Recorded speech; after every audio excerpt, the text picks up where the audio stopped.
Wawa nonse takulandirani pano pa Shemina na Let's. So msiku la leo ndakubwereserani nkhani. So iyi ni Mbiri Ya Hamas.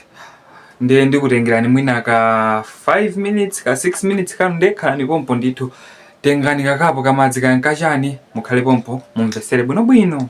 So Hamas idayamba mchaka cha 1987 ndi mkulu otchedwa Sheikh Ahmad Yasin.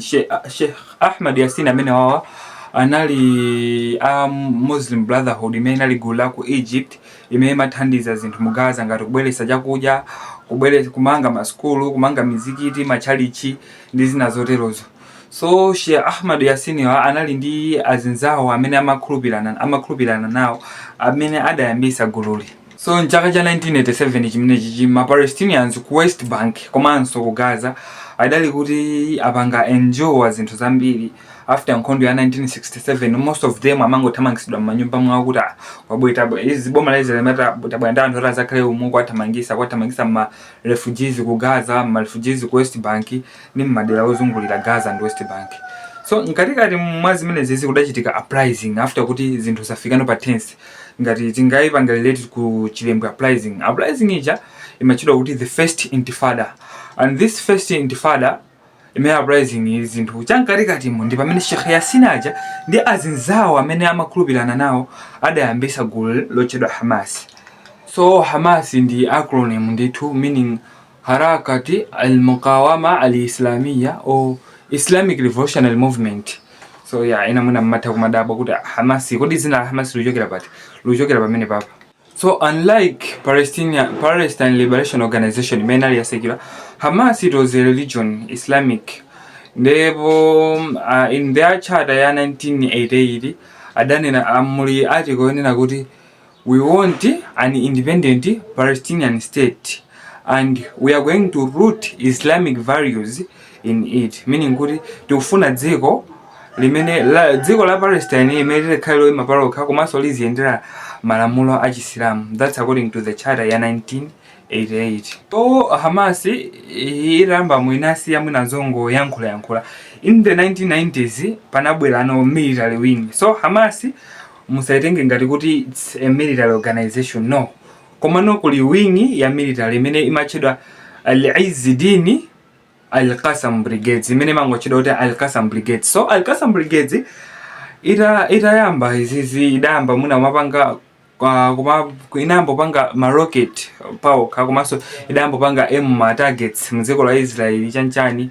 So after kupanga zimenezo komanso al-Izzidini ja al-Qassam brigades ja inayamba so mapanga ati ma charity works. So ma charity works amene aja adapangisa kuti ikhale popular amongst ma Palestinians both ku Gaza ndi ku West Bank, ndipo idayamba okondedwa ndithu.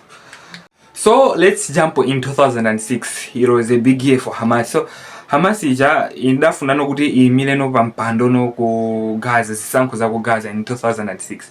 So after 2006 zisankho zija Hamas ija idapambana adi ndithu mix nezoti yakondedwa no Gaza yonse ija.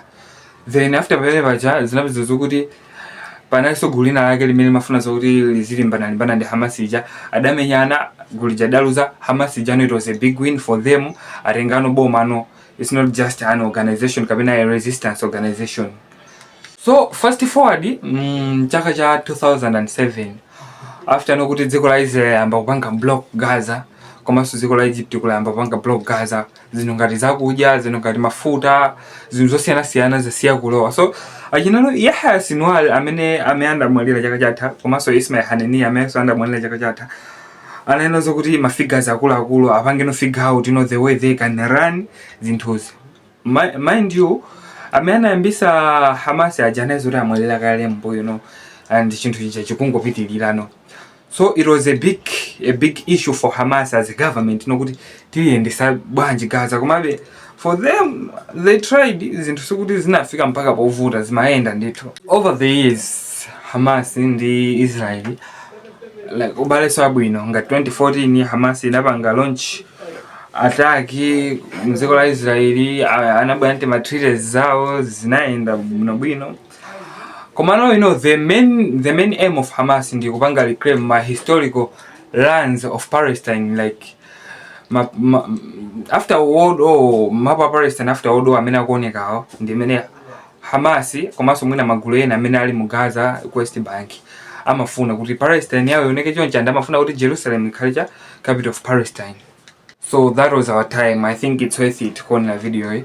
And so ngati simuna tipange follow, tipangire ntuni follow, ngati pali pa YouTube tipange subscribe, ku Facebook tipange follow, komanso sayala panga share kamupanga repost video hii muli mwasemo kutengera ndisambala mchezo memutonela. Panga like komanso panga ni comment kuti anzanunso athe kuipeza video hii ku algorithm yawo mwakomanonse zikomo.